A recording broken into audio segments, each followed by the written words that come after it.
Okay. Good evening. Good evening, everybody. How's it going? For those of you from Zamunda, what's up? What's good? Hopefully, y'all had a great Saturday.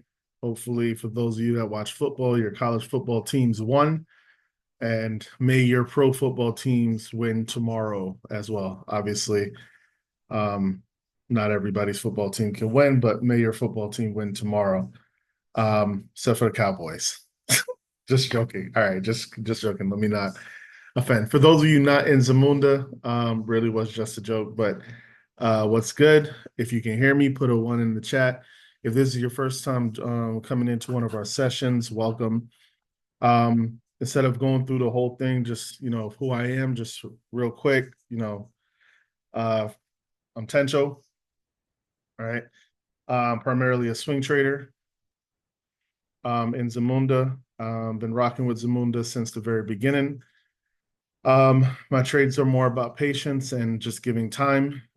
So it's not going to be, I call them it's not going to be the instant gratification trades. Sometimes they are, but for the most part, my swing trades do take a little bit of time. And the reason why is because of the lifestyle that I have. I work Monday through Friday, sometimes even on weekends.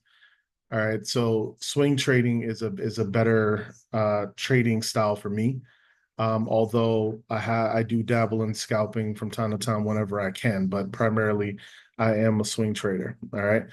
So what we do um, from the very beginning, even when we were coming up and learning, I mean, we're still learning now, but coming up and learning from previous discourse that we're a part of, referring to Sal and I, we just get together from time to time and look at different swing setups, right?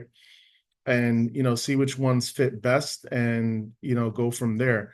Primarily tonight is going to be about small accounts. I'm going to try to keep it to small accounts as much as possible. However, I do know some big name tickers that are probably going to do something over the next couple of weeks as well too. So primarily how we find the swing setups is starting out broad and then kind of zeroing our way in. Well, when I say broad, I'm talking about starting with the sectors.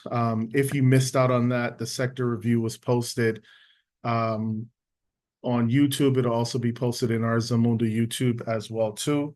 If you didn't get the link, you can always DM. If you're not inside of Zamunda, you can always DM one of us so that you can get it. That's fine. We'll send you the link. For those of you in Zamunda, you should already know how to find it. It's already there. All right. Um, so before we go ahead and get started, I'm gonna stop here for a second, see if Sal, if you wanted to add any words before we get moving into it. No, I ain't want to add no words yet, but I want to say this is interactive. Any questions that you may have, go ahead and get on the microphone. Yeah, We don't bite or nothing like that, you hear me? yeah. As a matter of fact, like I really prefer not to be a lecturer, so please. Also, I'm gonna say things tonight. Then I'm gonna assume since we're opening it up beyond Zamunda, I'm gonna assume no knowledge on the part of those of you that are listening. So Just talk straight. Don't talk ICT or you right, know, um right. And then I'm also going to explain things. That's what I mean. I'm also going to explain things strat wise.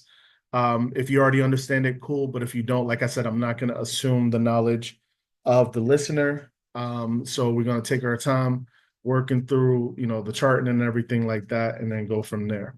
Okay. All right. Let's go ahead and get started. So first thing I'm going to do is share my screen. We're going to go ahead and let me clear up some things here. There we go. All right. All right. So for me, how just to kind of walk through the process of how I look for swing setups. Again, we start from the sector review and basically from the sectors that I look at, the ones that I like that have the best setup. Specifically on the quarter, the month, the week, and I mean, sometimes the daily, but honestly, the week, the month, and the quarter carry heavier weight to me as a swing trader. On average, my swings are usually about a month out at least. if not, if not longer. So I usually pay attention to what the higher time frames are doing. Higher time frames tend to win out. Higher time frames tell you kind of shape the bias, so to speak. We don't want to be subjective traders, but it's okay to form a bias so long as you're not married to it. But the higher time frames kind of tell you what the investors are doing, what the banks are probably doing in the direction that they want that ticker to go. So for me, looking at the higher time frames, even if the smaller time frame might be in conflict with it, in other words, looking at going in a different direction, I'm still heavily favoring what the higher time frames are going to do, because that gives me the higher probability chance of entering within trend or with trend, I should say. And you do want to enter your trades with trend, right? Just a real quick thing about those who don't know the strat, we follow basically three universal truths, right? That is going to be actionable signals. That's going to be full time frame continuity. That's going to be broadening formation. Those three things combined gives you the highest probable setup, right? The highest probability of the setup going your way as well too, right? So when we figure out broad information, when we figure out where in the range we are, whether it's at the bottom or at the top, we look for an actionable signal that may signal a reversal. So, for example, if we're at the top, we look for shooters um, for a reversal to the downside. If we're at the bottom of a range, we look for hammers, which are at the bottom of the range that would show a reversal back to the upside. Again, if it's at the bottom of the range, or to the downside if it's at the top of the range. Um, when entering those trades, if you enter with trend, so for example, if trend is bullish, and when I'm saying that is if the quarter, the month, the week, the daily are all bullish, and you're entering, um, hold on,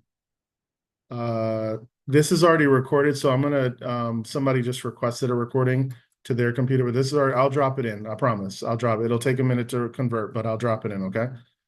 Um, sorry, I lost my okay. So yeah, with as long as you enter that trade within full time frame continuity, that gives you the highest probable setup. Who Um, asked it? Who asked it? yeah, it was, I think, last name James. I didn't really look at the first name. I was just taking care of it quickly. But it's okay. Like the recording, trust me, it'll take a minute for it to convert, but I promise you'll get it.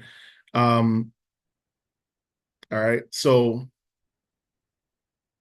sorry, I had to take away some of the ICT stuff. I don't want to confuse anybody. All right. So those are the three universal truths. If you want to know more about that, you're more than welcome.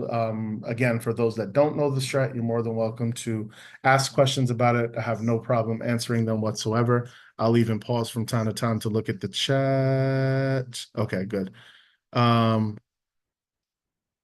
I'll even pause time to time to look at the chat as well too. All right. So not going to go over the sectors, just some of the sectors that I liked. After reviewing the sectors earlier today are going to be XME, XLC, XLF. There's also I forget which. I think it might be an XLY. Yeah, extra wild. Now, me personally, I know the general I guess you could say census is, take this and take that, but I don't think tech about to rotate back in. I think we about to rotate in IWM and the medium small cap type tickers or whatever, just from looking at charts and things of this nature.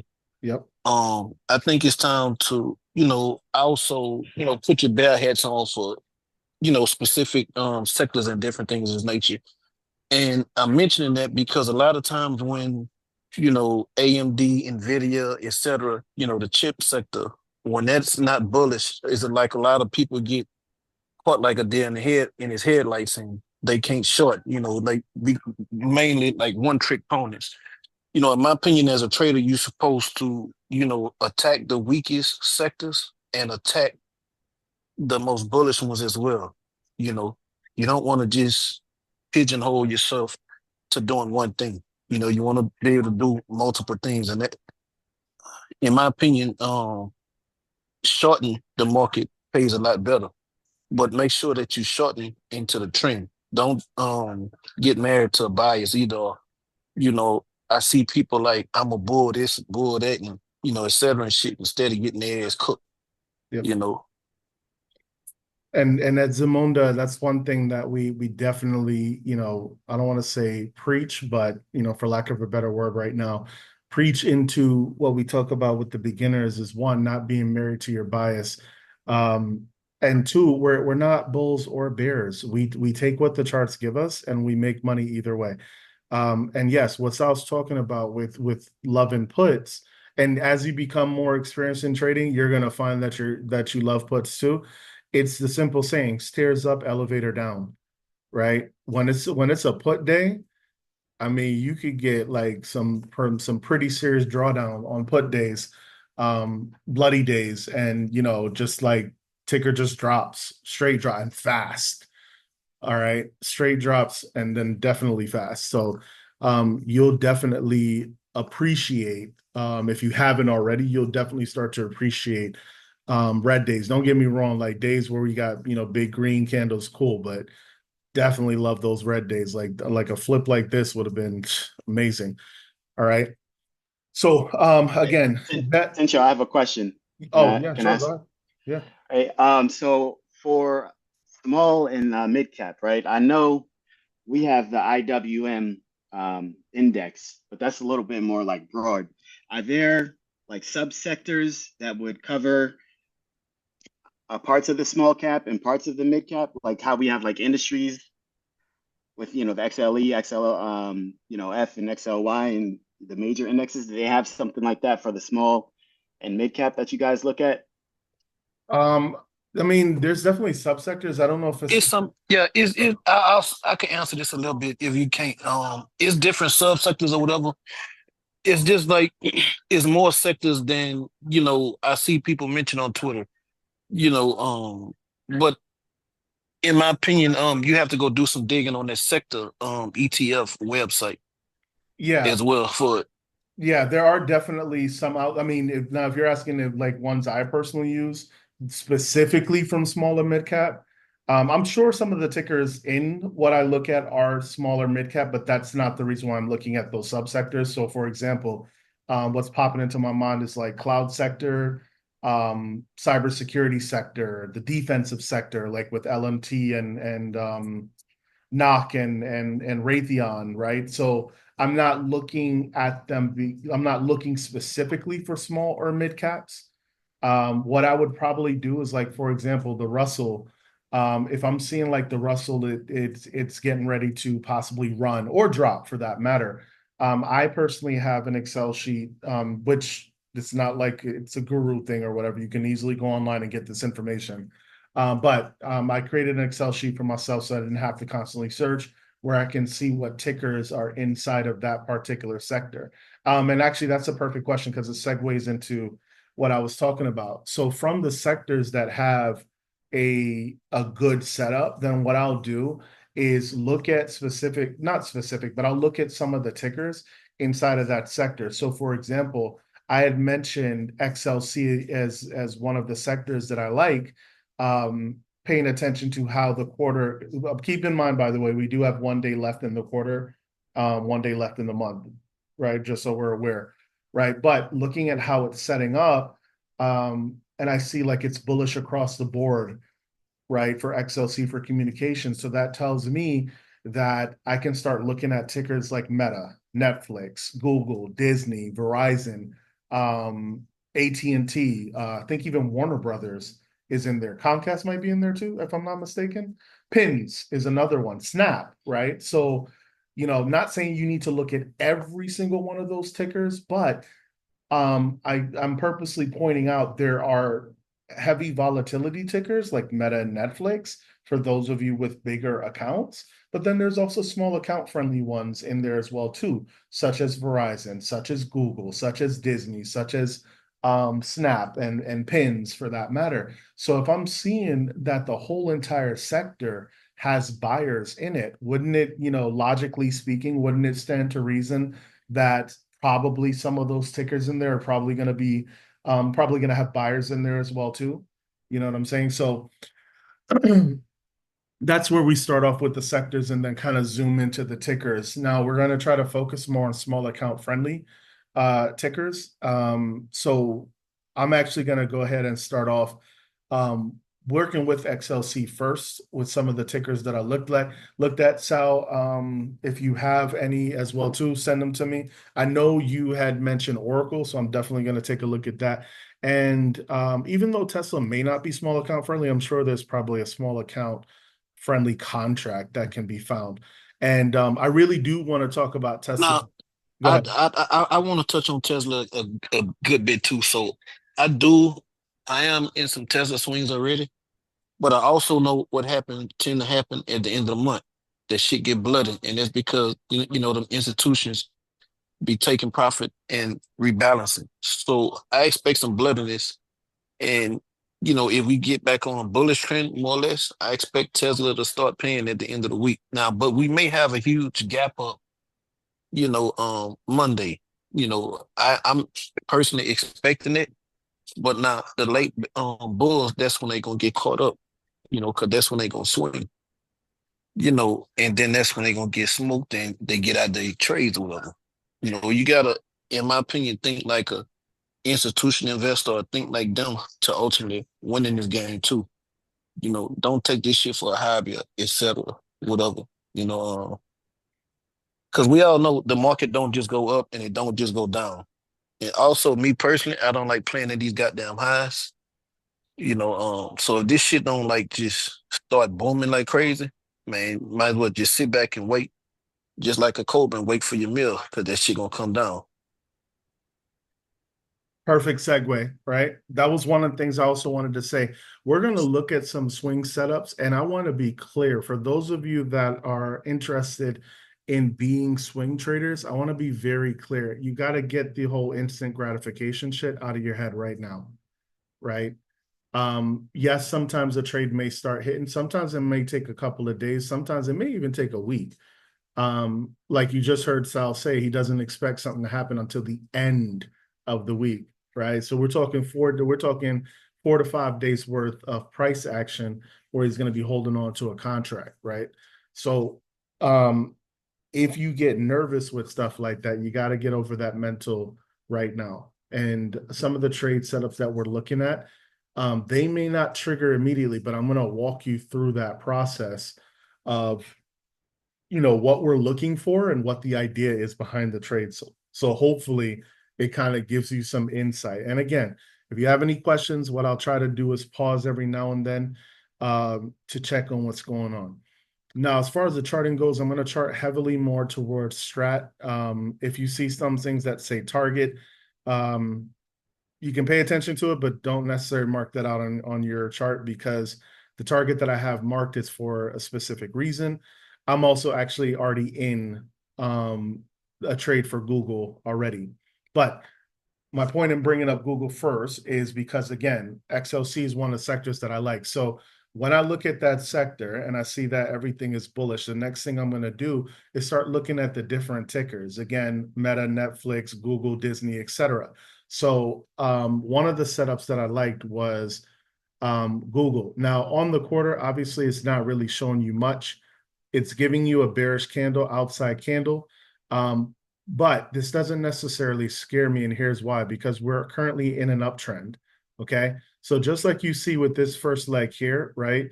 You end up getting a 3-1 that sparks that uptrend, that first run up, that first leg up, and then you get retracement. Here's your pullback right here. And then you get the reversal back to the upside as well, too. So as Sal said, stocks don't just move straight up and straight down, right? As it's moving up, you're going to get pullbacks along the way. And if you're trying to go long, ideally you want to enter on said pullbacks. You don't want to enter at the top here, for example, only to see it run down. And I know this has probably happened to you guys before, at least once, right? Where you probably entered at the top, price immediately starts pulling back. So you think it's a dud trade, right? And you get out of that trade only to see that shit reverse on you. Now you're like, oh, it's only because I got out of the trade. No, you had the right bias, you had the right idea, you just had the wrong entry. That's all it really is, right? So that whole like, oh, the market's trying to play me. Frankly, the market doesn't really give a shit about you. The algos don't. All the algos are trying to do, keeping it very, very simple, is buy low at a discount, sell high at premium. That's it. Okay. Obviously, that's an oversimplification, but that's pretty much the concept. All right. So with Google, we get the outside, right? Honestly, I would be a little bit not worried, but I would be more convinced of a possible reversal had we actually closed in force. And to close in force, what that means is to close below, since this is a bearish candle, it would be to close below. Where is it? I'm sorry, was somebody trying to say something? Go ahead, take the mic if you want to ask a question. All right. So it would be to close below. Where are you? There we go. Close below the low of the quarter, right? We certainly did not do that. So I'm not really tripping about it because again, we're in a previous uptrend. All we did is we swept the lows and then immediately started getting bought back up. So even though this time frame is bearish, right, stands to reason that maybe the bulls are starting to take control, just probably didn't have enough time to finish and get back to the top. All right. But what I'll do on my quarter is I'll mark out what my quarterly call entry is and my quarterly put entry. You have to think of the highs and the lows of the previous candles as support and resistance, so to speak, because I'll put it to you like this, right? The high of this candle would probably act as resistance because more than likely those bulls that got in probably down here probably had up here as a target. And as you can see, once it got above here, you probably seen a profit taking this high. So you mean to tell me, Mr. Tensho, I have to do all this to make some money? You damn right. And honestly, I'm gonna keep it a stack, right? If it's how can I say this without coming off as a dickhead? Man, look, talk your shit. You know what I'm If saying? This, if you are only in this for the money, I can damn near guarantee you this is exactly what will happen to you. You will make money, but you won't keep it. You're gonna lose it. You're gonna blow your account. And that is not being negative. That's me speaking from experience. Those who only chase the call outs, right? Yes, you'll make your money, absolutely. But you won't have the discipline to keep it. Because with those call outs, with that money that's being made, you're going to get excited. You're going to get confident. You're going to think that your trading skills is the reason why you're doing well, and it's not. You're taking somebody else's call out. So you have no idea why the market's doing, why exactly what it's doing. You have no idea why it reversed. You end up getting heavy into something because you got that confidence run. but Mr. Tensho, I pay you all every single month. I don't get what that means. You pay us to like the call outs still work, but look, at the end of the day, So you mean I have to take time out my day to go chart? fuck yes. What the fuck? Yes. Why we absolutely like yes. If you want to get better at this, absolutely. As a matter of fact, I recommend it. As a matter of fact, I would recommend if you're just starting out, chart 3 to 5 tickers, even if you have no intention of trading them. Chart, right? Because after a while, one or two things is going to happen. One, you're going to get better at your charting. Two, you're going to start to know these tickers so intimately. You're going to know levels. You're going to know where this bounces. You're going to know where Tesla bounces. You're going to know where QQQ bounce. Like if you just constantly keep doing it over and over and over again. So, oh, wait, let me see. We got some in the chat. Been there, actually recovering from there. Yeah, right. So, and again, this is not, I want to be clear, like for those that don't know Zumo, this is not to make fun of anybody. This is literally speaking from experience and just trying to And explain the why this is questions, happening. this some of this, what I'm saying is some of the questions. And Right. I'm gonna keep that shit all the way G. When I first started and I was making hella money and I was paying a Discord, this was $25 or $30 and shit. And they would get on us about charting. And I'm like, shit, fuck that. That's what I pay you every month for. What the fuck I'm gonna charge for? I'm making money, shit. That's your job to go chart. But there was some dumb shit I was saying to myself. It wasn't until I got my ass cooked that I started wanting to start learning how to chart. Yep. I mean, and it happens. It really does. Like, I mean, look, For the me personally, too, though, you know, you want to, I mean, it's cool taking a call out, but you don't want to, live and die by that. Because basically you don't know what's going on in that particular individual's head or whatever. You don't know his or her analysis on it. Um, There's so many factors, right? Because it's risk tolerance of portfolio as well too. Somebody might get in and risk for zero, right? Because their portfolio can tolerate it, but yours can't, right? And when I say risk for zero, I mean that whatever they put in, they're willing for that to go all the way to zero. They're willing to lose it all. But you may not be able to do that because your portfolio can't handle that. yeah, then like me and a couple other people, that people that, I talk to each and every day. So yeah, we might take a loss, but shit, we might lose two, three times, but shit, we know the rest of the week we going hard. We gonna get every fucking penny and then some. You know, There you go. like if you don't have that mentality or whatever, and I ain't talking about no, well, fuck it, I might as well stay on some revenge trade and shit. You know, because we go through droughts and different things of this nature too. And in my opinion, like you can have the best technical analysis in the world, but if you can't execute and if you don't have the right mindset, then you won't be able to say hit this consistently. Right.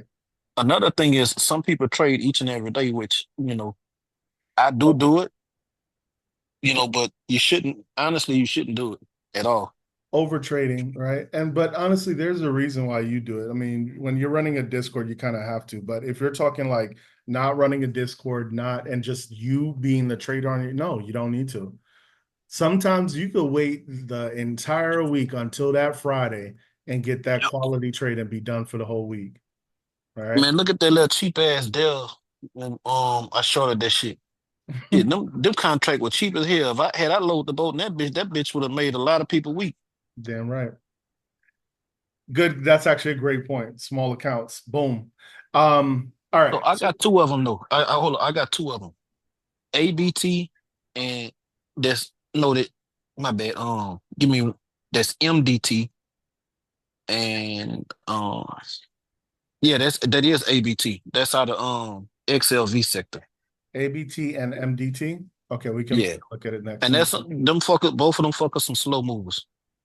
Yep. So let's take a look, right? Right after this. So what I did is drew out my broadening formations. I'm not going to get too heavy into what they are, and just you can look at them as um, form of price discovery, letting us know where we are in the range, as well as in a way you can kind of, even though I wouldn't really classify it that way, but it was asked before, you can kind of look at them as support and resistance. So I just want to see where we are in the range. Although we are in the upper half of the range, does not mean that you cannot go long up here, right? I just want to know where we are. I want to know if we are potentially at exhaustion risk, which is up towards the highs, right? Just like what you see here, right? You get a two up followed by a three. But if you look at the upper half of the three, what do we get? Exhaustion followed by reversal. Three candle is a reversal candle. So that's exactly what we're getting, right?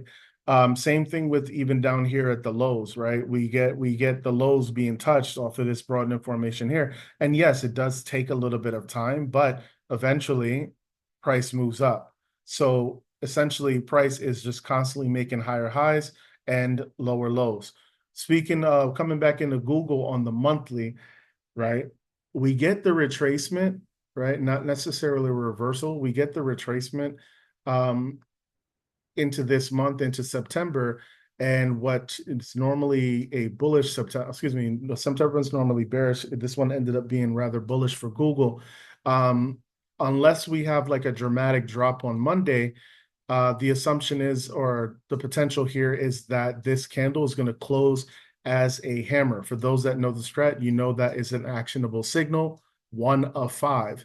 And what that means is that on the next candle, in other words, next month, if the next month were to trigger the highs, in other words, moving past the highs of 165.70 for the previous month, then we would go ahead and take that trade and then we would target to the upside, whether it be this high at 173.85 or this target at 191.75. However, looking at that monthly, again, we end up with the hammer, so that's a good sign for us on the month. Then what I would do is look and zoom in on the weekly, right? So the week gave us a two up continuation, right? Even though it's bearish, it's still a two up continuation, and it ended in force, right? So don't let the fact that the candle ends up being red kind of make you think, oh, we're about to catch a reversal, right? Because if you look at it, what do? Right? We trigger to the upside, right? Yes, there was a pullback, obviously, to make the candle end up being bearish. However, we triggered to the upside and we stayed in force. So what this candle could have been, although we don't know for sure just yet, this candle could have ended up just being profit taking on the week, right? You end up with a massive 2 weeks, right? Coming from the lows of 147.34, making what, that's almost a $20 move. Actually, if you go to the highs up here, yeah, it is a $20 move in the span of 3 weeks. So yeah, you're probably gonna get some profit taken. Again, those who got in down here, right, protecting this gap fill, the buyers that got in right here probably had up here or even possibly higher as a take profit area. So that's what you're seeing there. So even though we got, again, on the week, even though we got this to end up being red, it's still a two up for me. So I'm still seeing bullishness here unless we get a reversal. In other words, the lows being taken, I'm still, keeping that bullish mind frame. Okay. Can I ask another question? Yeah, of course. Go ahead. All right, so when you're looking at a trade like this and you see the gap that's at like March, April, how do you know, or how do you become more confident that it's not going to retrace or touch the gap again, or deeper than that 1 wick by like September? How do you know, when to use it as a retracement or just into the trade for the long side? So a couple of different things, right? So not saying this is going to be the exact answer, but let me see here real quick. So if we draw, all right, so a couple of things, right? I just drew the fibs. Actually, let me do it like this.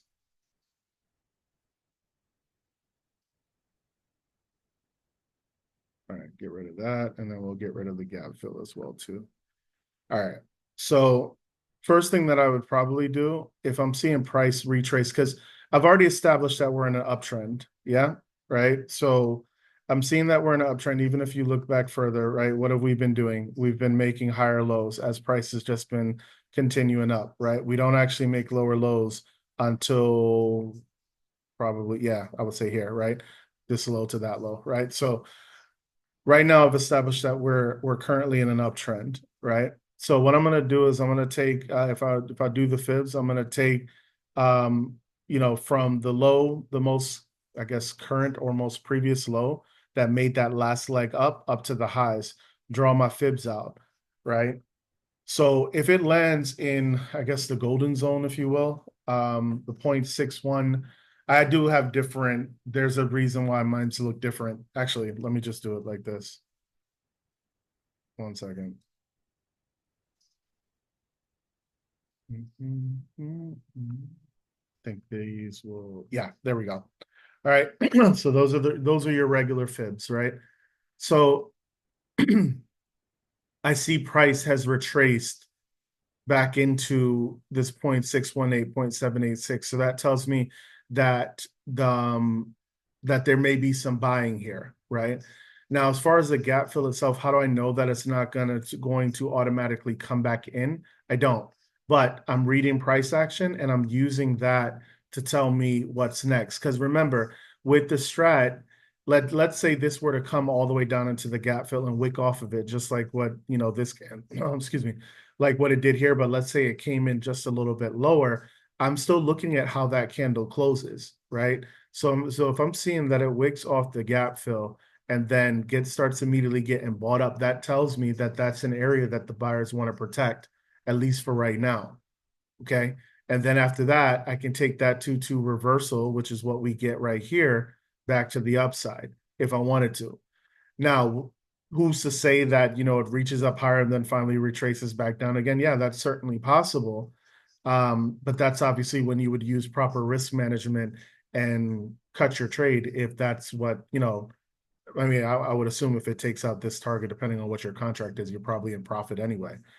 But it's really about just reading price action. Um, and always, I would say, waiting for the candle to close, um, before you decide to go ahead and take that entry. Or you don't always have to be the first one in, right? So you could wait to see if it does retrace back into the gap fill, see if it wants to fill it. Now, this is not a rule, just something I've noticed from personal experience. More times than not, I've seen on a lot of tickers that when it's its first attempt at the gap fill, it usually rejects. I'm not saying that's a rule every single time, and I'm definitely not saying that's a guarantee. But yeah, the more I chart and the more I see it, especially the larger ones, yeah, it definitely uh, tends to get protected usually at the first shot. If it's for real, yeah, the second, third, and possibly even the fourth entry or attempt will get rejected as well too. But I'm not looking, to when I get into it is to get a home run trade all the way up to here, right? I'm probably going to target this potential TTO, which would be this high that got formed, entering probably on the 2-2 reversal. If it crosses above this, at that point, it's going to be about profit taking or trimming my position. And if it starts to retrace on me, then I'll just completely get out the trade and call it a day. Does that answer your question? Yeah, yeah, definitely. That's perfect. Thank you. Okay. But yeah, fibs, in short, you can use the fibs to see, and again, not a guarantee, but you're going to use that in conjunction with your strategy to figure out, if price is going to continue to respect that or not.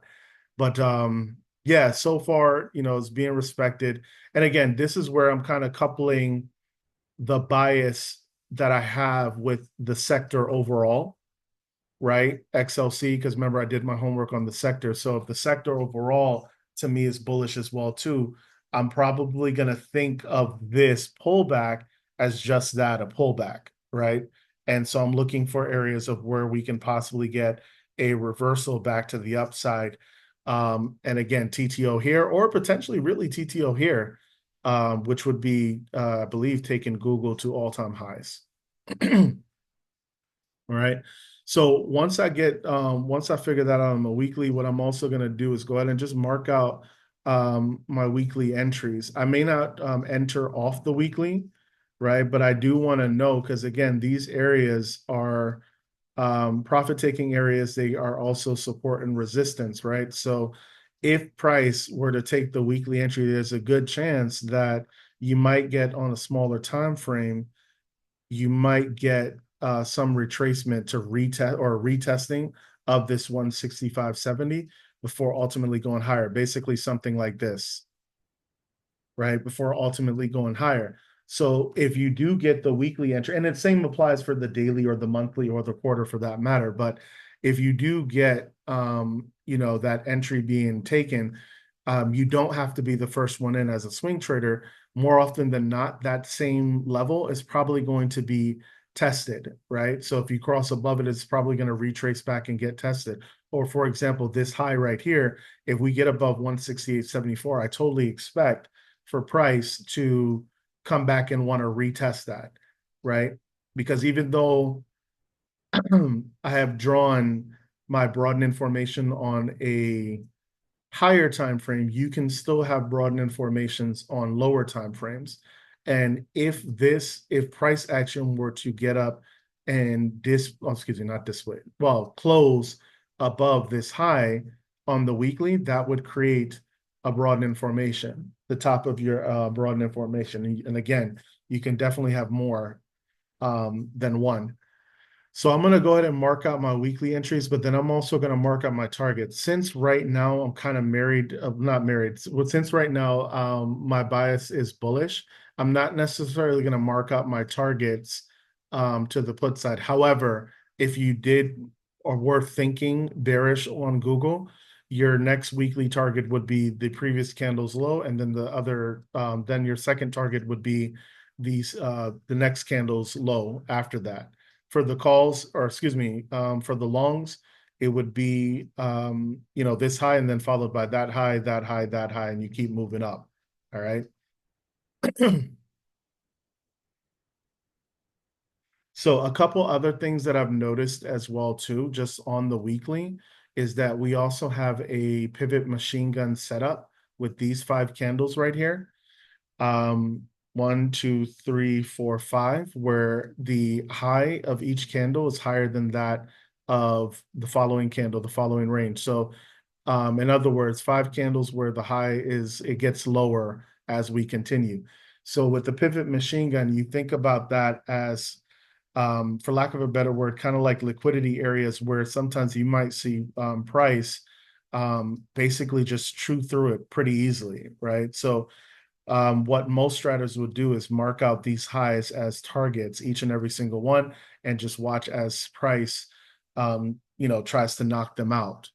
Okay. Um, I'm not going to continue to mark out targets again. Right now, I'm currently in the trade. My target for the trade right now is 168.64. And then if we continue to push higher, then I'll start moving my target up, depending on, how much time is left on the contract. I may hold, I may trim, really it's entirely up to me. The last thing that I'm going to show is going to be on the daily, right? Is also on the daily that we end up with, um, I'll draw it later. My bad. Sorry, guys.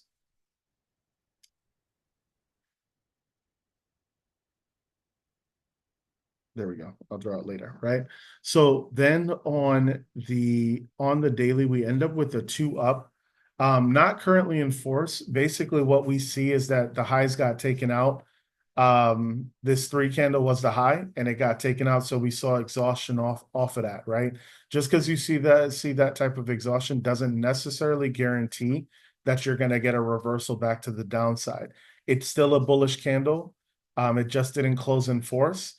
And it's quite possible that we can still see movement. In other words, the trade has not given me a reason to get out of it yet. I don't have a reversal back to the downside. It hasn't hit my validation point. So all I'm going to do at this point is just take note of my daily entry, which is going to be the same thing as my weekly entry. So I'm not going to mark it out again. But then what I will do is mark out, if I wanted to, I could mark out my daily targets. Now, technically, the first daily target would have been this high right here, but if we trigger the day up at 165.70 with Google's ATR of $3.29, it's probably going to take out that high as well too once we trigger it. So I would say this is a more realistic, that's not supposed to say entry, sorry. There we go. That would be a more realistic target. Let's say if you wanted to trade weeklies, right? That would be a more realistic target of 167.55. All right. But now that I've put together the trade, and right now FTC is currently mixed, but again, the weekly can easily flip green. Same thing for actually not the quarter, my bad. But yeah, the weekly can easily flip green. Actually, there was a hybrid. Yeah, I forgot to mention. We also do hybrid timeframes here in Zamunda. Not saying it's exclusive to us. There are others who do it as well too, but this is another reason why I am bullish on Google as well. This is a 3-week candle. We actually get a new 3-week candle coming up this week, right? So as you see, we retrace back, but then looks a hell of a lot more bullish now, right? With that 2 down bullish candle after sweeping the lows right here. So the expectation would be to see a 2-2 reversal. And again, this is a 3-week candle, so it's going to take, it'll probably take some time. It may take some time for it to trigger, but that would be the expectation that we get the 2-2 reversal back to the upside. So looking at that, I have everything charted out. I know where I am in the range. I know that I'm towards the upper end of the range. However, I'm coming in on a retracement with a potential reversal back to the upside. 3-week is looking good. I know the week is currently red and it's not really giving me much as this candle goes. But when I look at a hybrid time frame, it's telling me that, yeah, the buyers are definitely here, right? On the 3-week time frame. Even if you want to look, the 2-week is not closed yet. We do have another week, but again, like I said, it could take time, right? You get a big run up here in the last 2-week candle. So yeah, stands to reason the first week of that 2-week candle might be some profit taking. right? So we'll see how this candle closes, but the expectation would be is that we get the 2-2 reversal as well. So after that point, you go ahead and choose your targets. It depends on how long you're trying to swing it out. As a swing trader, I tend to, depending on the target, I tend to go double the time frame. So for example, if I'm targeting a weekly time frame, right? A weekly target like 168.64, I'm probably looking at going at bare minimum 2 weeks out. It's usually 2 weeks to a month, right? But at bare minimum, I'm looking to go 2 weeks out. If I'm looking at a monthly target, for example, we're just going to use 191, probably going 1 to 3 months out. If I'm looking at a quarterly target, I'm probably going 3 to 6 months out, or possible leap 6 months plus. That makes sense? Is there any questions so far? All right. So we're gonna go, now that you understand it, like we'll just get into the chart and part of it. And again, if there's any questions whatsoever, please don't hesitate to ask. So Medtronic is one of the ones that Sal had just pointed out. Why do we like it? Well, looking at the quarter, right? Couple things that we noticed. One, we went outside, right? Two, we did sweep lows here, right? So that creates on the quarter broadening formation. As you can see, since that point, price has been basically holding steady above 75.77, right? As you can see, 4 attempts, I should say, to get below 75.67, and all failed. 6 really, if we count back here, right? Because every time it's done that, we see that bounce back to the upside. So it may have taken a little bit longer this time around. I look at this mainly as consolidation, right? Because we've been trading kind of inside of this range. But we actually end up with an outside candle. So yeah, stands to reason that we might get the 3-2 to the upside. Let me pause here for a second. On your swings, what do you personally use as a stop? So full disclosure, my swings don't necessarily just involve strat stop losses. So I will give you my answer, but then I'll also give you the stop loss answer for the strat. Frank, hold up. Frank, you've been here. You know what I told you about them stop losses and validation points? Yeah. So I use, no, it's not zero. Zero. It's not No, zero for hell no. me. It's invalidation point. Basically, Right. the point where you like, man, hell with this shit. I'm getting out of here. You Right. know. So my entries, again, it's not always strat related.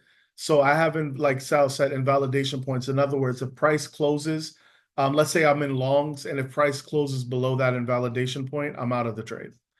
And in reverse, if we're talking shorts, right? If I'm trying to go short, like Intel, one of the trades that didn't go my way because that freaking news came out of people being interested in them. But my invalidation point was just a little bit above the gap fill, right? The gap fill entry, not the entire gap fill. I was not going to hold to that whole entire shit. But yeah, it closed above it, and all right, time to get out.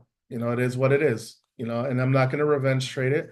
I'm sure there'll be another opportunity later on for me to short Intel. I'm just not going to force it, right?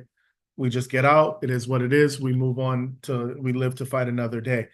One thing I'm also going to add in, and I know this is not necessary about swing trading, it's just kind of the mental part of trading. You shouldn't be focused, or your emotions should not ride on each singular trade.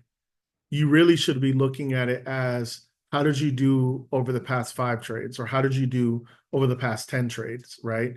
Your first 3 trades could have been duds, but your next 7 could have been green, right? And you kind of need to look at it a big picture like that. You know what I'm saying? All I'm saying is to say, don't overreact to singular trades not working. It is what it is. Come back to the drawing board, back test, look to see what went wrong. And frankly, it may not even be you, right? You could have had the setup and everything, but again, like in this case, Intel, I forget who the company was. Some company showed interest in them, made the stock price run.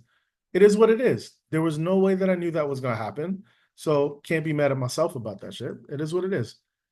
I like to just see other people's. Yeah, like I don't have yeah, I would have to go into ICT stuff to talk about that. But the strat answer is if you were to take calls, let's say we were to take calls on this trade, right? Calls if we broke to the upside here, then your stop loss would have been down here, the low of that same candle that you took calls on, right? Or some other strat traders will use, since it's such a big candle, they will use the 50% retrace as the stop loss. Like if it closes below 83.73, they'll get out of the swing. And it's probably more towards scalpers and day traders, they'll probably use the entry as the exit. So in other words, if price were to run up and then come back and close below that entry, they're out of that trade.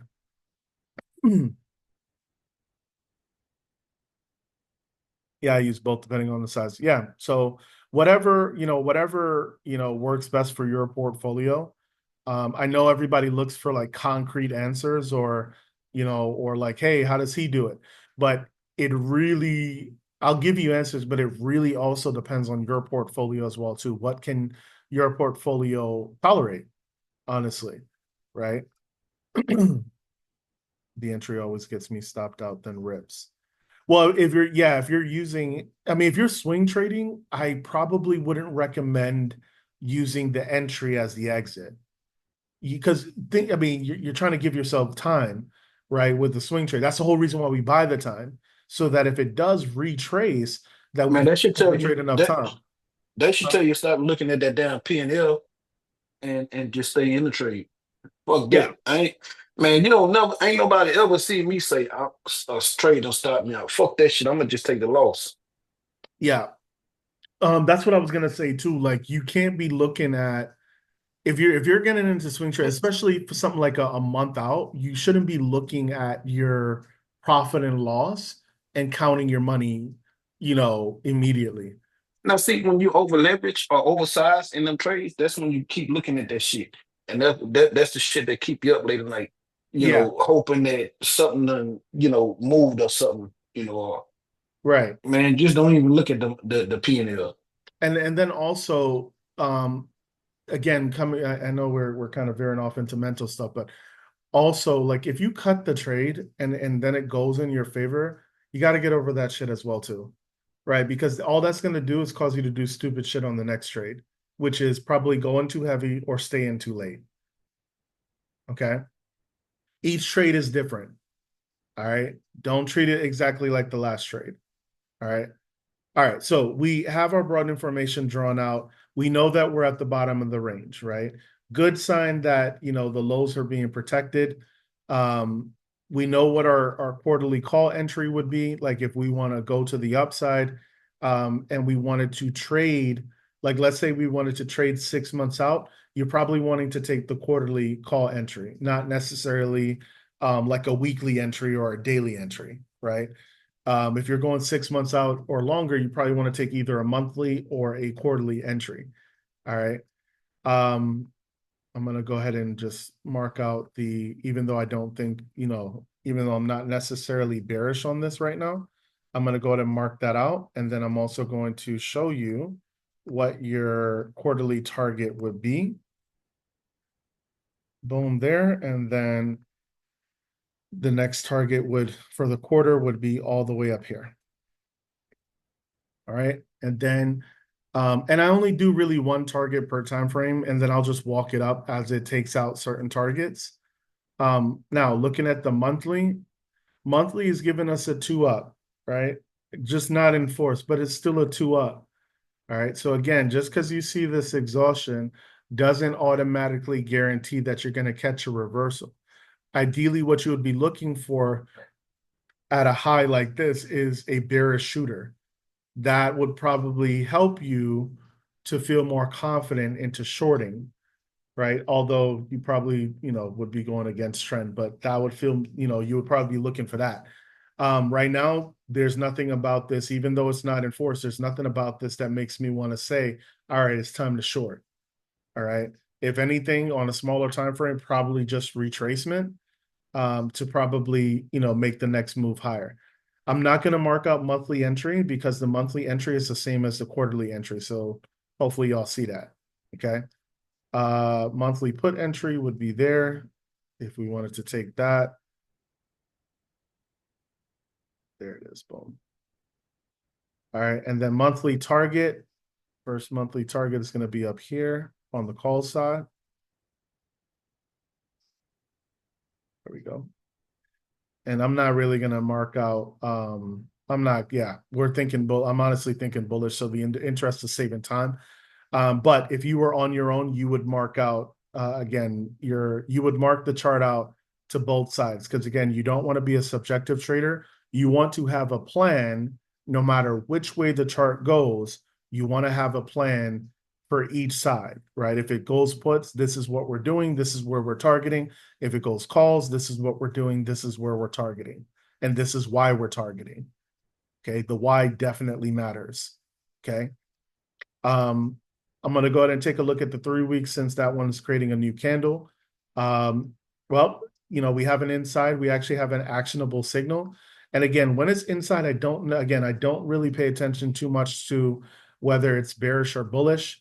All I know is that this is an actionable signal and it can go either way. Either we can get the 2-1-2 continuation to the upside, or we can get a 2-1-2 reversal to the downside. Okay. I'm going to go ahead and take a look at the week. So remember on the monthly, right? You see the monthly, you see all that exhaustion there. That's this pullback here, right? After making the highs on the first week of September, we get this pullback. We actually ended up with an actionable signal the second week. And then the third and the fourth week were basically pullbacks, right? So, and again, that would make sense that we have that because we got a nice run up here. And like Sal said in the beginning, stocks don't just move in one direction, right? So it could be just like what we see over here. First leg, there's your pullback, second leg up to take out this high that got created right here. And that's exactly what happened. So now you could be seeing retracement to come back again and take out this high of 91.49, right? That could either be this week or it could drift a little bit this week and then finally make a move either towards the end of the week or possibly even into the second week of October. But higher time frames are currently green. It is a good sign, right? Even though it's not an actionable signal, but it is a good sign that we actually get a 1-2-2 rev strat. So a rev strat to the upside. So what that is an inside candle, which inside candle means nothing but consolidation. Okay. So when we get inside candles, what we actually do is pay attention to what what the next candle does afterwards.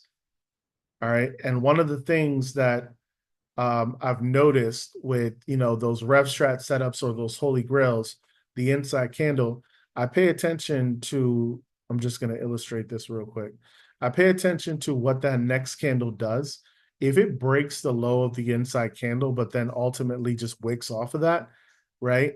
That tells me that it's this low, this inside low here is being defended, respected, whatever way you want to look at that. And we see that it's been done twice now, right? Now, does that guarantee that the next candle means up? No. But this does help to support the fact that we've tried twice now to close below 88, 82 of this inside candle. We've been, failing twice to do it, right? We actually end up with a 2-up candle. Even though it's not enforced, we end up with a 2-up candle. So that sets us up for a possible 2-2 continuation to the upside to possibly attack, again, the high at 91.49. If that makes sense. If it doesn't, please ask questions. Let me see. Yes, right? To me, it still shows the strength in that the buyers are not willing to let price drop, right? Because they could, obviously easily, this is a lot of liquidity here, so they could easily just let price drop into this range, but it's still being bought up. And again, not able to flip it green, but just still being bought up. So we'll see. what happens with the next candle, or excuse me, the next week, this week coming up. All right. Keep in mind, these are weekly candles. So we could very well start. Ideally, actually, what I would want to see happen on the week is I would want to see price try to reach for the lows and sweep the lows, only to reverse and, come back in force to the upside. All right. Looking at the daily, oh, sorry, I forgot to, my bad. So on the weekly, you would mark out your weekly target, excuse me, your weekly entries, right? So again, to the call side, and then, since we're thinking bullish on this, I'm not going to do the put side. Your first weekly entry, if you were to do, just based on the weekly trade, your first weekly target would be 91.15, right? Probably if you're going to do weeklies, if it triggers the week up, you probably would want to look at either 91 or 92 call, because it has oh, wait, let me check the daily to make sure. Yeah, $1.34. So yeah, it moves almost $1.50 a day. So that would be your first target. Next, we have a 2-2 reversal to the upside, right? But ultimately, really no movement, right? So we did take on that Friday, we did take the highs there, but obviously we came right back into the range. But again, seeing that doesn't necessarily guarantee that it's going to be a 2-2 reversal to the downside. All that this means is went 2 up and the bulls just couldn't hold it for Friday. They couldn't get it to hold above. And this could either be, yes, selling pressure, or it could be profit taking. All right. And this is how a lot of people get effed up. They think this is going to be possible shorts, like, oh yeah, let's go ahead and get it and short it to the downside, not looking at the bigger picture, which is the month, the quarter are still bullish, right? So again, what you could be seeing is that retracement exhaustion that we saw in the month. That's all this right here. That's all that is. But the month itself is still bullish, right? Higher time frames have a tendency to win out. So on the smaller time frame, you could be seeing that pullback, only setting itself up for the next run. That's really all that's happening. All right. If we were to go, Sal, I don't know what contract you were looking at, but or how long you were trying to go out, as far as the swing trade. But if nope, I chose the wrong thing. My bad. That's not weekly entry. My apologies. Did I already look at the 3-week? Oh yeah, I did. We did. Inside candle. So sometimes, with all this, like, so basically I'm looking at this, I'm seeing like a lot of chop. Looking at just this time frame alone really ain't gonna tell you shit. It actually probably would confuse you. Seeing the hammer here, like, oh yeah, we supposed to run. Oh my God, we didn't run. What the hell do we do? Do we think puts now? Right? Sometimes looking at the higher time frame is what's going to get your mind straight and put it back on right. Instead of just focusing so much on the smaller time frames, you'll get to see the clearer picture of what's happening on the larger ones, right? All this right here is just basically that wick that we saw in the month. That's all that is. All right. Okay, so yeah, if we were to take daily entry at 90.02, then it depends on, where. Let me see. Are we at all time? No, we're not. We definitely have room to run. So if we were to take, let me look at the weekly targets, because I got to come all the way over here. So that's your quarterly entry at 91.49. This would be a monthly target over here at 92.39. So couple different options here, depending on how far you're swinging out, right? If you're gonna go ahead and swing out a month, I'll probably say look at anywhere between the 92 call to 95. Anything further than that, 95 call, right? Targeting this high up here, right? Now, if it goes higher, great, because again, you definitely do have some more targets along the way, but I probably want to go after that 95.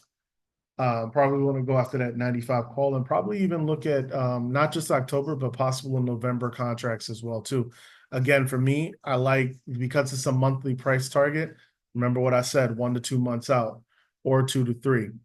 Well, 1 to 3. Keep it simple, right? So I would probably start looking at either October's 3 weeks out, but I'll probably start looking at I think 95 call. Yeah, it's a $5 move.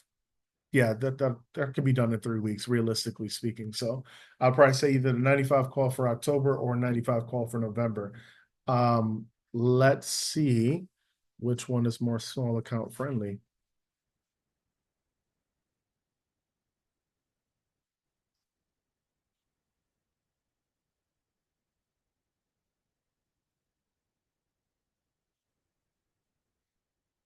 So 95 is a little bit of a, well, it is a little bit of a reach if you were to do the 3 weeks, but it is extremely cheap. It's only $11 a contract. You wouldn't necessarily need it to go all the way up to 95 either, to be honest with you. Now, if you want a more realistic, like it's probably going to hit that, I'll probably look at the 92.5. That is still small account friendly. The 92.5 for October 18th is asking, as of today on Thinkorswim, it's asking $40 a contract. That is definitely small account friendly. $150 will probably get you three, or if you do $10 more, it will get you 4 contracts, right? So you can definitely get multiple contracts on it with the 92.5. And yeah, that's definitely attainable, right? That's actually this first monthly price target right here, 92.39, right? So that's where you would be targeting for your for price to go to.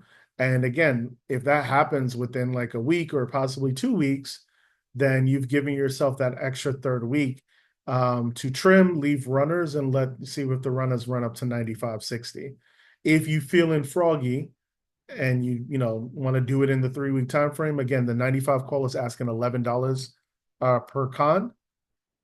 If you wanted to go a month out, November 15th is asking $67 for the 95 call. So again, still small account friendly. All right. So that's your first swing right there. Keeping it simple, right? Damn, wow, time flew already. All right, let's we gotta speed this up just a little bit. All right.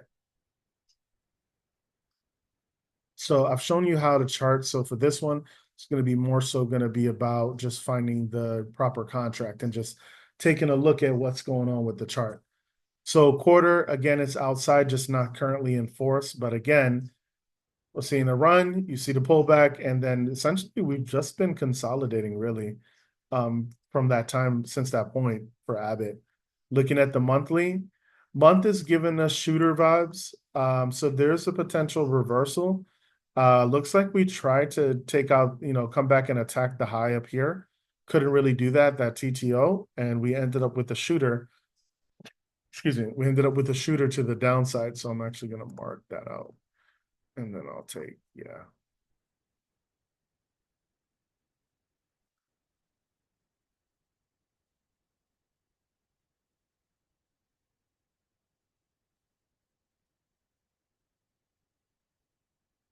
There, done. All right. Let's see where we at. That's where we at there, and then boom to boom. There, boom. All right. So yeah, currently shooter vibes on the monthly, right? Looking at the 3 week real quick, same thing, same shooter vibe that we seen. Weekly, we actually get that reversal, that 3-2 to the downside, right? So for me, weekly entry would be here. That's your weekly entry. Oh, that is the wrong one. Let me put that one there. And then, all right, so then boom, and then weekly put entry, right? So far we got an outside month that's not, outside quarter that's not currently in force. We're seeing, shooters on the month and then also the 3 week. we actually get a 3-2 reversal on the weekly. If I were to be targeting based on the weekly, that would be my weekly target right there at 107.11. If we were to go to the upside, then we're looking at there, right? 118.54. Okay. Then let's look at the daily. And on the daily, we actually get a shooter as well, too. Right. So we actually went 212 to the upside. But it closed within the range of the inside candle. So that actually sets us up instead for a 122 rev strat to the downside. So your entry would actually be here for the daily at 112.32. Weekly entry would be your next target at 111.85. And then your next low after that is going to be here at 111.05. And this would actually make sense with the sector because I talked about that in sector review where looking at healthcare, it wasn't looking really bullish to me. It was looking a little bearish to me. So for Abbott, yeah, you could potentially see that, right? But again, if it does reverse and go back to the upside, you definitely need to have a plan of where your entry would be. I'll leave that up to you to mark out your entries and then also what you're targeting. For Abbott, if we're gonna go to the put side of 112.32, we move $1.73 every single $1.73. So I'll probably say, depending on how far you're trying to trade out, probably looking at the 110 or possibly 105 puts. Let's see what we're looking at right there.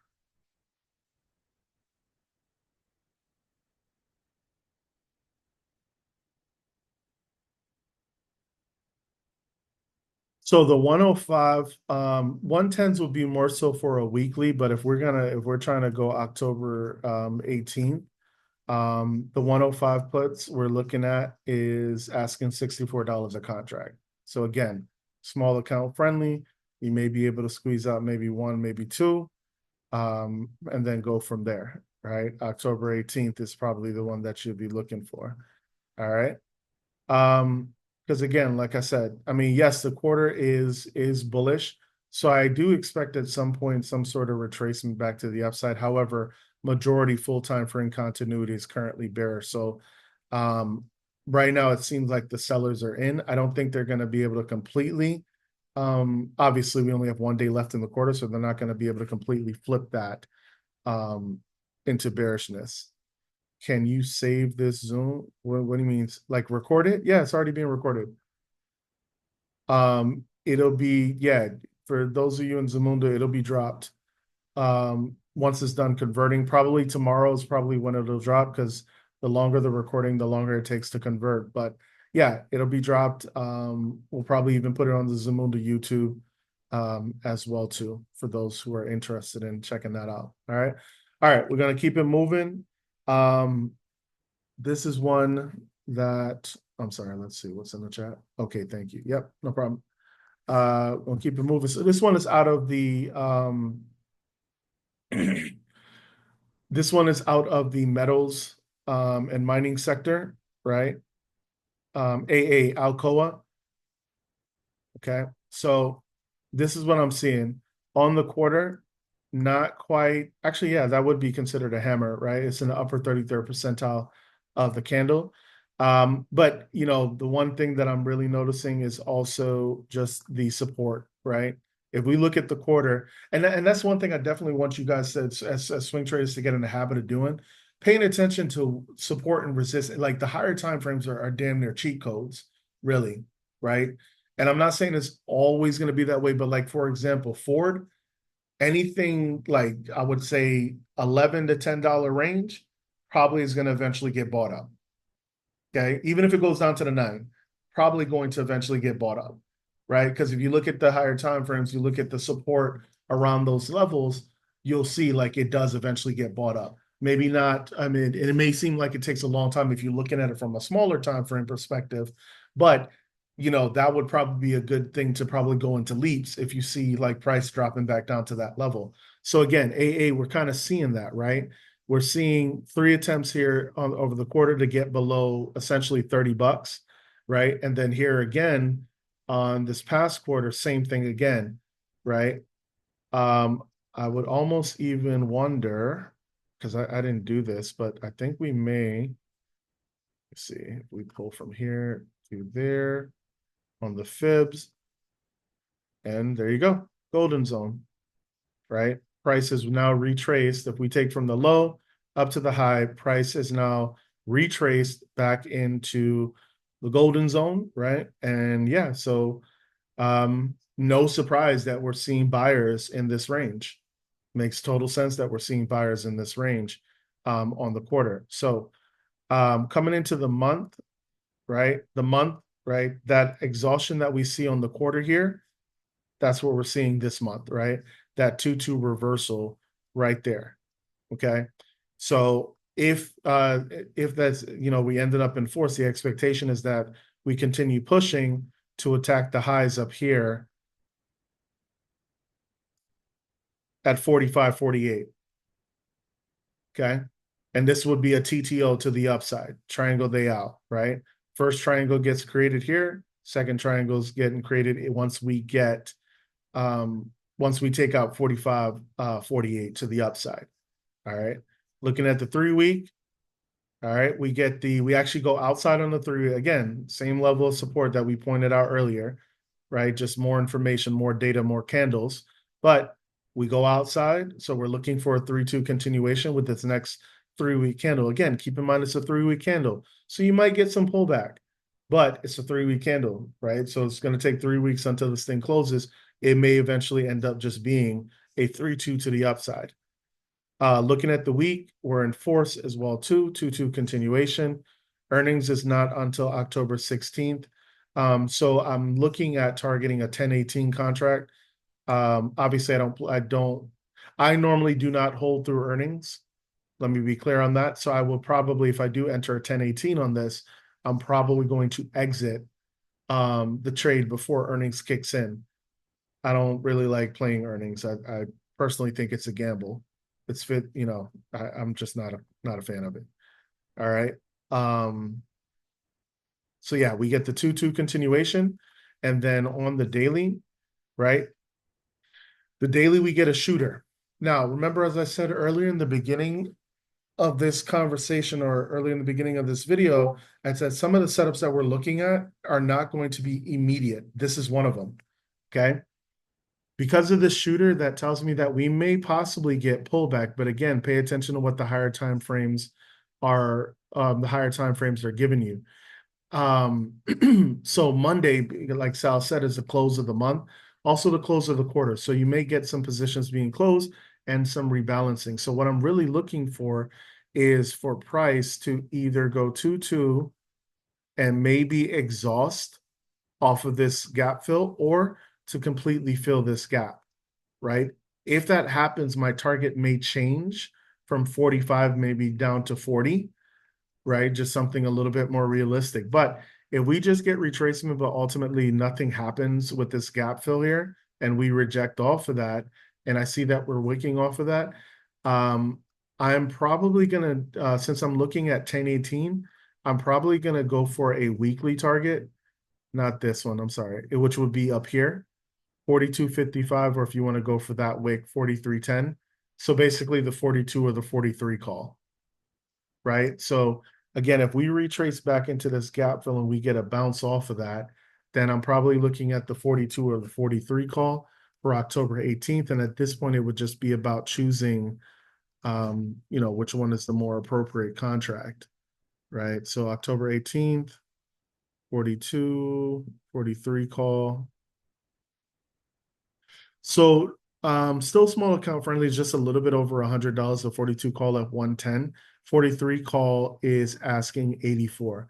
So probably not a big opportunity, like depending on the size of your portfolio, probably not a big opportunity to get a lot of contracts, but still small account friendly. But more importantly, it's not very volatile. All right. It's not very volatile. So you're not going to run up $3 then just to run back down 4. Okay, so just keep that in mind. All right. Now, if you wanted to go further out, right? Let's say you're super bullish on October 16th and earnings and everything like that. You could probably look at using a monthly target of the 45, 48, and again go a month to 2 months out. So honestly, let me see what January. No, that's too expensive for a small account. So look at October, November 15th. Yeah, so for November 15th, if you want to go after the 45 call, that one's asking 121 for AA. And again, you're giving yourself time. I think that would definitely equate to more than 5 to 6 weeks. And yeah, you're giving yourself time for even that little pullback on the daily. That would be nothing but noise with the contract that's going 6, 7 weeks out. You know what I'm saying? All right. Let's move over to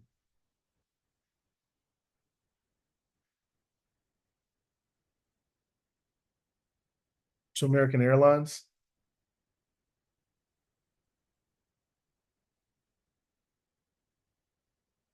Okay. So for American Airlines, all right, we'll always look backwards in time, right? So what do we see? We've revisited these levels before. And just like the first time with the same levels that we revisited, what happened? Price got bought up, right? Buyers stepped in.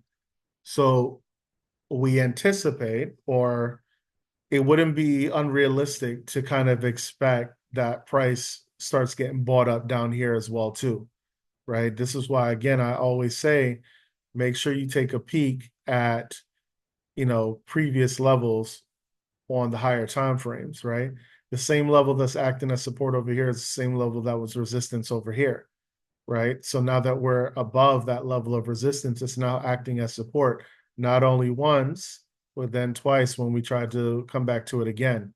Cheat code, if you ask me, right? Even if price were to like drop a little bit more, I know that, at some point, this is going to be discount enough that the algos are going to start buying this back up. So on the on the quarter, we get a 2 down bullish candle, right? Again, we get let me see what's in the chart. It's nice at the bottom of a broadening formation. Yep. That's at the bottom of a broadening formation, right? So swept lows end up being bullish. Yes, we do have 1 day left. And it is possible. Although I don't think that'll happen, but it is 11:33. So yeah, it is possible that on Monday, if we get a serious drop, then yeah, AAL could end up being red on the quarter. If that is the case, I'm probably not going to pay as much attention to it. I would ideally like to see this end as a hammer, a more solid hammer, to end the quarter. Now on the month, though, we get that 2-2 reversal already, right? On the month, and it's in force, right? Currently working on this pivot machine gun, right? 1, 2, 3, 4, 5, 6 candles in a row, where the high of each candle is lower than that of the previous range. 1 second. Thanks, guys. Got to go. Yep, no problem, Frank. I'm actually getting ready to wrap up soon, and I'll put the rest of my small account tickers in the Zamunda, in my channel in Zamunda, right? But looking at AL on the month, right? 2-2 reversal, right? Let's go look at the 3-week real quick, right? So it's kind of painting the picture that, yeah, price might start to get bought up here, right? Looking at the week, same thing too. 2-2 up. Yes, some exhaustion from the upside, but 2-2 up, right? And then on the daily, we just go inside candle, right? So again, just like with AA, this might get some retracement, 212 to the downside, retrace, and then pull back into the range. I am looking for a couple of things. Let me check my notes because I wrote down the idea in my notebook. All right. So the idea is if price pulls for price to pull back into the gap fill below, we're looking to enter longs on the reversal off of the gap fill. I'm looking for either a 212 to the upside, right? Right now, or I'm looking for a 212 to the downside, but I'm looking for that two candle to wick off of either the low of this one, or I'm looking for it to wick inside of this gap fill. If that scenario does not happen and it like full body goes straight down and closes below, then I'm probably going to leave the trade alone and probably look at it again.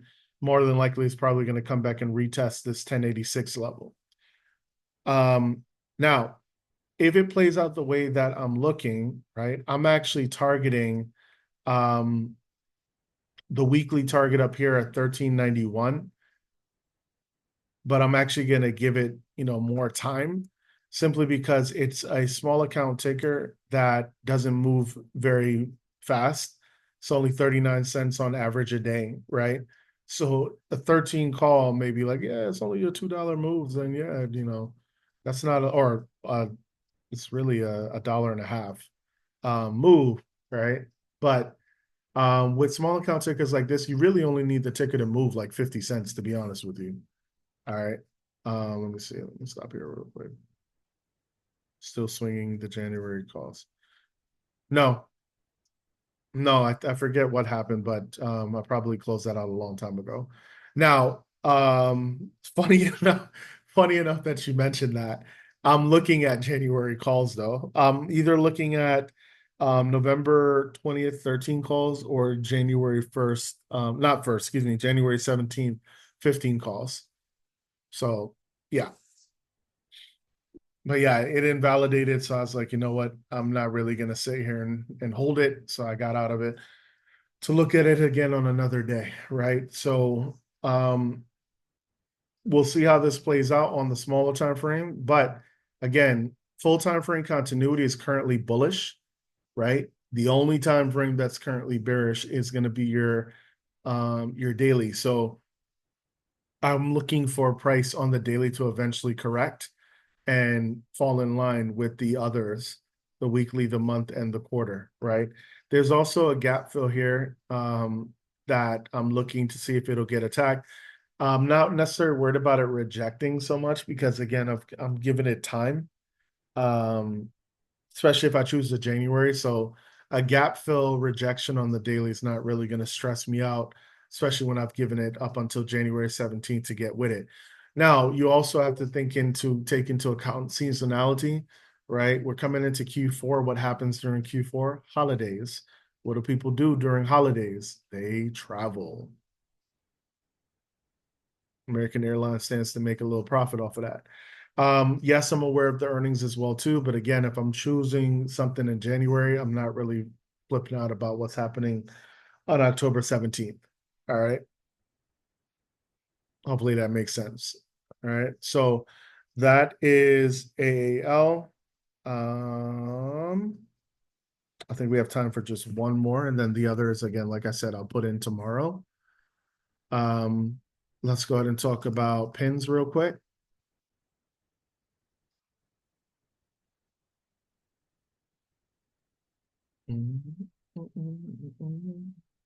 All right, so on the quarter, it is currently down. No way to, mix words with that, right? So we get the drop here, and then looks like we're getting the retracement. That was probably setting up for the drop, probably to take out these lows. However, so far on the quarter, it looks like it's getting bought up. Now, what I'm looking for pins on the quarter is I'm looking for price to hold above this previous low, right? And then potentially I would like to see if we can maybe get above the previous quarter's open. I don't think that's gonna happen in one day. But stranger things have happened. Either way, with it closing above the previous low of this outside candle, potential setup for a 322 rev strat back to the upside. We shall see. But based on the quarter alone, does not tell me bullishness. Only the fact that since this swing pivot here, we've been making higher lows. That's it. Looking at the month, right? A little bit, a little bit of a somewhat of a clearer picture as far as where support is showing, right? Because even if we look back at this month, then over here, we've been wicking below the low of this candle, of this month's candle, July. So we have not been able to close below that July low. And again, big picture, since that swing pivot, we've just been making higher lows until we finally get that lower low right there, right? Which is not a bad thing. That creates our broadened formation, right? And then even from there to there. So now you see on the monthly, we come in from lows, right? If this month ends up going back and forth, very close, right? Just needs to take out the high here. Going back and forth, actually, how far away is that? What's that? 32. So yeah, so definitely possible on Monday for something like that to happen. So we could get that 2-2 reversal, end up being enforced. The expectation would be a 2-2 continuation to the upside, October 30th, right? Would be to the upside, okay? Looking at the 3-week, right? 3-week, we actually get a nirvana as well too, right? Which again sets us up for a possible 1-3-2 to the upside. On the weekly, we actually end up with a 2-2 in force. We actually TTO'd on the week. Yeah, I believe yeah. No, that's the high right there. So never mind. We did TTO, just didn't, stay above, but still, either way, leg up, pull back, and then the expectation is, we see continuation to the upside. If that's the case, weekly target would be up here at 38.25. Pins does not move that fast, so probably would look at something a little bit lower, maybe the 50% retrace of this big candle right here at 33.50. So probably somewhere in between there. Between that 33 and 38, probably looking at the 35 call. And then let's look at the daily real quick. So yeah, daily you're seeing big run, right? And again, you're probably going to see some retracement, right? Just like what we saw for this run up here, retracement back down, and then again, levels of support holding. So for me, I'm looking for, if it does retrace back to the downside, I'm definitely going to pay attention to this. Let's see here. Draw bone.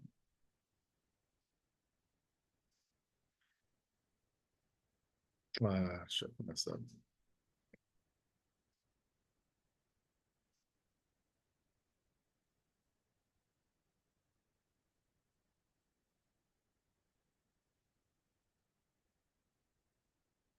Here we go. All right, so drawing the fibs out, looking for a retracement anywhere into these levels, right? You can also see what it does if it takes the low here, right? Or even if it takes the low of the two, if it immediately still gets bought up, tells me that the bulls or the buyers are still there. Just like as it's evidence with these candles, every time price tried to, drop, gets bought up. So, yeah, higher time frames are looking bullish. The sector itself, XLC, is looking bullish. So again, we're probably looking for a retracement. If that's the case, then yeah, you get the retracement, then you would target the 35 call. Probably looking at, again, you probably want to give it time. So you probably want to look at the pins.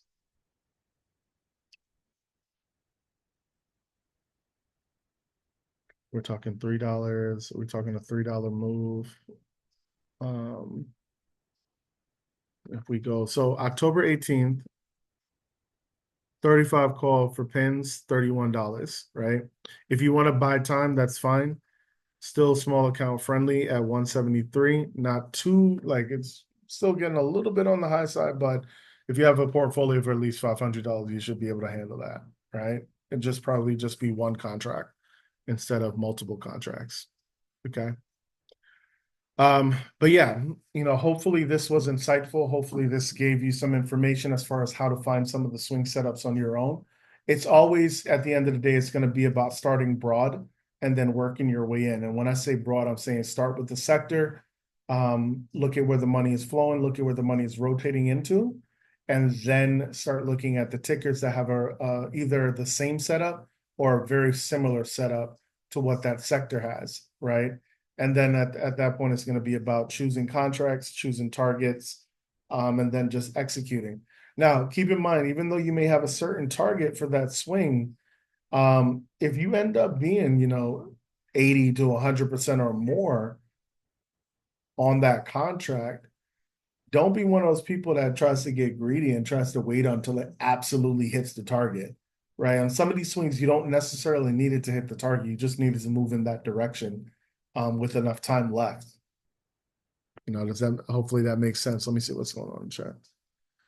No, last one, Tesla.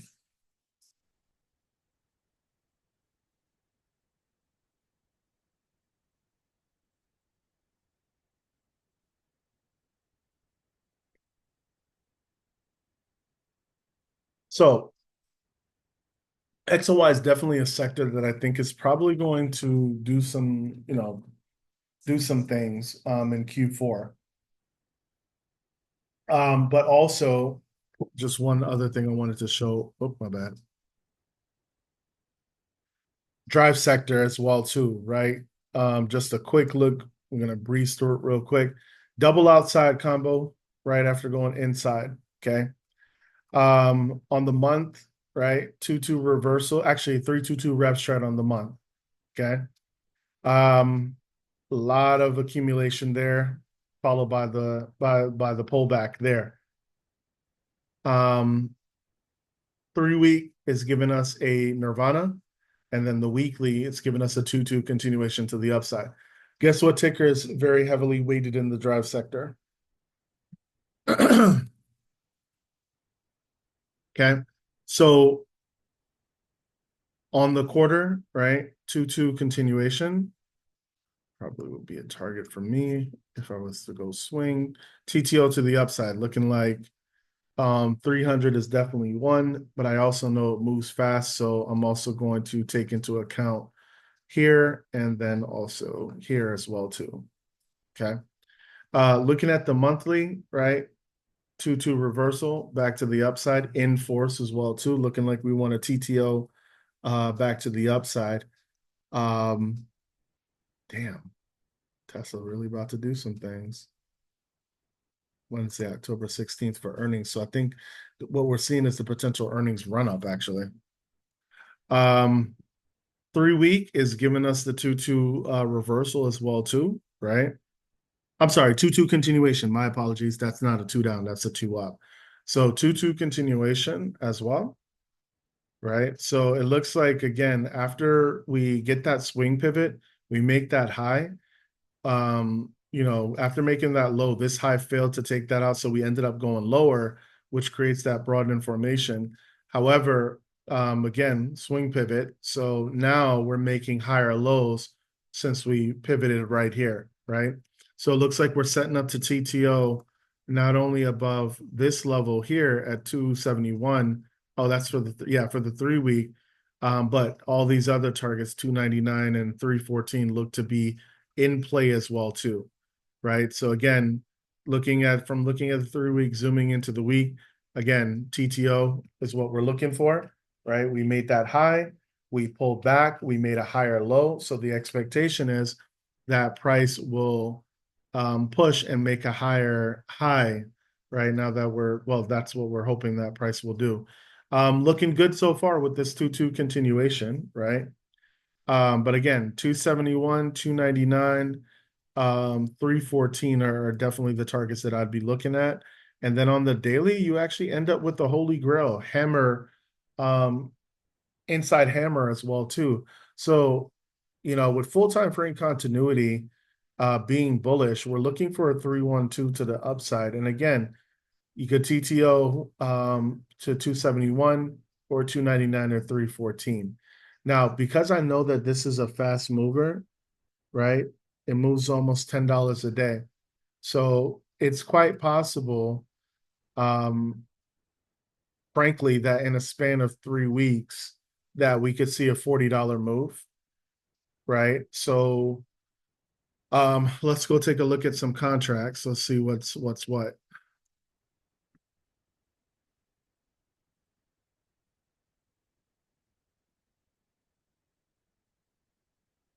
So if we're to look at 1018, which is ultimately 3 weeks out, and to go somewhat small account friendly, ideally, honestly, I would want to look at the 315 or the 320, but that's not necessarily small account friendly.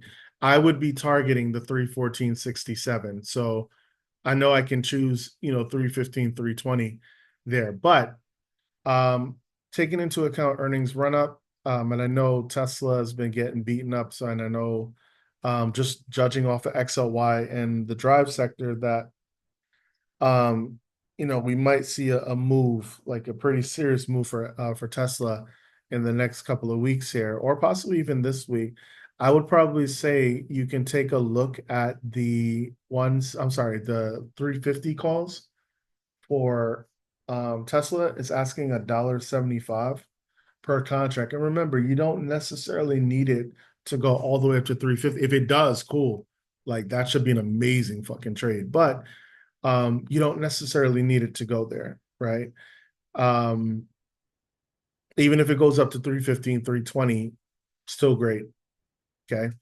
And you should definitely still be able to make some money off of that small account contract. For those of you that are on here with a bigger account, I'll probably look at 315, 320, or 325. That's what I'd be looking at. All right. All right. Let me see what we got. I should have jumped in Tesla 1018 calls. I threw on my watch list 2 weeks ago. Have more faith in yourself, man. And that's it. I'm not saying that like I'm scolding you. Have more faith in what you're seeing, right? Even if you're wrong, it's okay, right? You had good reason to get into that trade, right? It wasn't just like, oh, well, let me just throw some money at it and see what happens, right? So that's one thing you should definitely, and I know it may sound stupid. Sometimes I even talk the trade out loud. So like if I'm just like, and it helps me to identify, like, am I just getting into this trade because I don't really have a rhyme or reason. I just got a feeling it's gonna run. If that's the case, then no, you shouldn't be getting into trade. Bro, Alabama had the lead, not fucking Georgia doing their shit. You talking to me? Hell yeah, and everybody Oh, else here who watch sports. oh.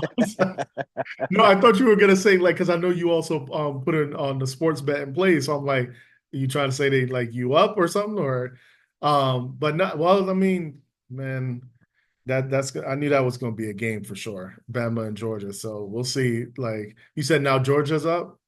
This is gonna be serious. I can't wait to college football playoff time. It's gonna be serious, boy. Um, Tesla to 350, please. Again, it may not go all the way up to 350, but again, if you get in now, and let's say by not this week, but next week, we up at like, 315, 320, that you should be straight. Or hell, even at 300, because again, what is it at right now? 260? That's a $40 move. You know what I'm saying? That's a $40 move. So yeah. I had good reason to play it. Yeah, absolutely. Absolutely. Absolutely. So yeah, there's a couple others from the financial sector. But again, I'll put that in my channel. Like I was looking at just so you know, I was looking at WFC, I was looking at Uber, I was looking at Disney, looking at Pins, um, looking at AA. Still keeping BA on my watch list. Um, and obviously I'm in Google. I did cut AVGO, not because I was scared of it or anything like that. I made profit, so fuck it. I'm not greedy. I think it was like 88 or 80 something percent. So I'm not greedy. Um, and that's the way it is. Bam, wow, Bama down. Yeah, there you go. There you go. Been bag holding stock for a minute now. I mean, hey, yeah, you held out. You definitely held out. I don't know where entry was, but you definitely held out. So CBX, XOM, Snow, Upstart, also all potential monthly triggers per the strat watch list. Yeah, so Snow is definitely I'll alert that, but yeah, I talked to the group about that last week as well too. Snow is definitely on my watch list. I'm not ready to take it just yet because it hasn't done my particular trade setup that I'm looking for. But I'm acutely aware of all-time lows and exhaustion and what I'm seeing here. I'm acutely aware of this, and I definitely have been watching it. So yeah, we'll see. We'll see. But yeah, nothing for me personally, for my trade setup as a swing trader, nothing actionable yet. But yes, I'm definitely aware because cloud sector, in my opinion, maybe not well, actually, I was gonna say maybe not this week, but looking at the quarter, how we end in hammer, looking at the month, how we went 2-2 reversal. And again, this is cloud sector, so you should be looking at tickers like Snow, CRM. Yeah, even the week like this is telling me that the buyers might be coming back into the cloud sector. And that's why I'm keying in on Snow, because Snow, in my opinion, has probably the biggest upside, comparable to, like, let's say CRM, for example. Um, if we look at CRM on the monthly, obviously she ready to go. And you could possibly even take CRM. This is not necessarily a small account friendly, but you could possibly even take CRM. You're ending inside on the quarter, 3-2 up on the month. The week is giving you that 2-2 continuation. Excuse me, 3 week. Week is giving you the 2 up. I mean, yeah, this wouldn't be a bad trade to look at either. You actually get inside actionable signal on CRM there as well too. So yeah, definitely some options there. Bama scored again that quick.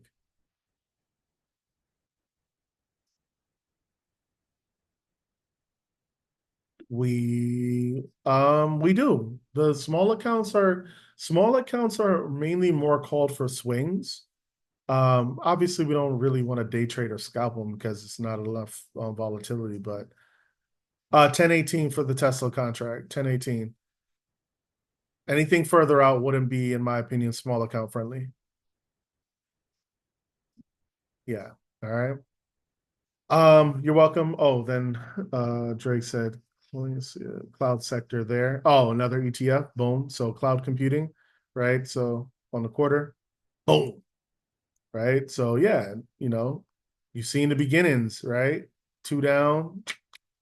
You see, so that's what I'm saying. Like, Snow hasn't given me what I'm looking for yet, but yes, because of what the sector is doing, I'm definitely paying attention to Snow. All right. But yeah, 2-2 up. Look again, look at the same support that we're seeing right around these levels at 19s, keeps getting bought up as well, right? So actually, let me see. Just curious. Or actually should from there to there. So yeah, drop back down, gets bought up in the golden zone. Beautifully. 3 week, 2-2 up. Yeah, so cloud sector is another one that I would definitely keep eyes on, right? The money is definitely flowing into the sector, right? The buyers are definitely stepping up into the sector, right? And then so yeah. And again, like, you might get some exhaustion and a pullback, but I like things like that, to be honest with you, on the smaller time frame. So that just tells me when I catch the reversal back to the upside, I'm catching it in line with the trend. I'm not going against the trend. All right. Anyway, hopefully this helped. And 350 Tesla 1018. What I was saying was 350 for the small accounts. 325 if you have a rather large account. And I don't mean large like tens of thousands of dollars, but I think the 325 was like asking like 300 or 400 a contract. You know what I'm saying? So probably want to at least have, 2 to 3 grand in your portfolio at the very least, if you're going to grab multiple cons of Tesla 325. All right. Yeah, also we have a admin trader or moderator in the group that looks at flow a lot. A lot of his contract choices are based on flow. And so he can find some pretty good deals and cheaper contracts as well too. So that's another thing when it comes to what he posts in his watch list, a lot of them are small account friendly. Well, the contracts are small account friendly. The ticker itself may not be, but it's small account friendly. All right. No problem, Alex. No problem at all. All right, y'all. For those of you, de nada. So for those of you in the group, once this is done converting tomorrow, I'll go ahead and drop it in. Check out my channel as well too, because I'll be dropping in what I'm looking at for the week, giving you a breakdown of all the time frames, what I'm seeing exactly. And again, for me, being a swing trader, please keep in mind this is it's not, it may not immediately trigger. Okay, I'm playing the long game. Same way a sniper does, right? Sniper don't just come to a spot, sit down, look through the glass and pull trigger, right? Checks conditions, can sit there for days, you know what I'm saying, in that ghillie suit, you know, even to the point of pissing themselves, right? Just won't move and they'll wait for that shit to line up perfectly and then they'll strike. All right. You kind of have to think that same way. All right. Anyway, I think somebody sent me a direct message. Hold on, let me see what this is. Watch list position. Oh yeah, there you go. Yeah, Tesla 300 call. Yeah, I think we have some people in the group, some admins that are already in the 300 call. So yeah, you're absolutely correct. That definitely would have paid very well. All right, y'all. Y'all have a great night. Love, peace, and chicken grease. Hopefully this was helpful. If it was helpful and you're not in a group and we posted in Zamunda, the YouTube, all that we ask is that I know I hate doing this part, but because it's kind of cheesy, but like, share, and subscribe. I'll also post it in my Zamunda, excuse me, in my YouTube as well too. Like, share, and subscribe. Really appreciate those who stayed up with us. Y'all have a great night. All right.